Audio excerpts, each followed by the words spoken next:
Welcome to our channel. Today we how to save money with Walmart step by step clearly. Start by planning your shopping trip. Create a budget before you head to Walmart. List the items you need to buy. Research Walmart's weekly ads online. Look for any discounts or special promotions. Download the Walmart app for convenient access. Use the app's price match feature when applicable. Check for coupons on the app and online. Consider Walmart's rollback prices and clearance items. Opt for store brands to save even more. Make use of Walmart's savings catcher for price comparisons.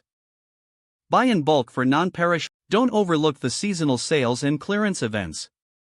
If you have a Sam's Club membership, consider shopping there for additional savings.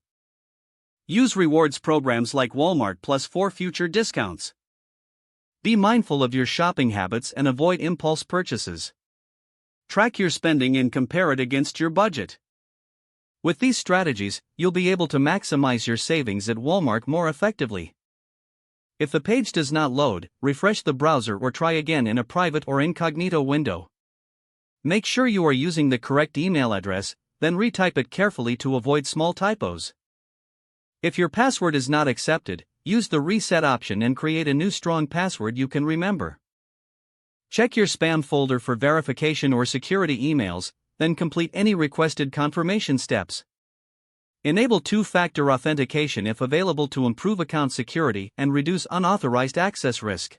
After signing in, review your profile details so your contact information and settings are accurate and current.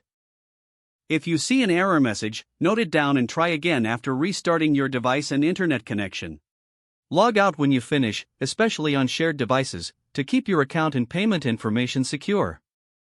If the page does not load, refresh the browser or try again in a private or incognito window.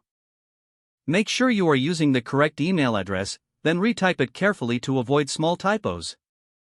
Don't forget to like this video and subscribe to our channel for more step-by-step tech guides.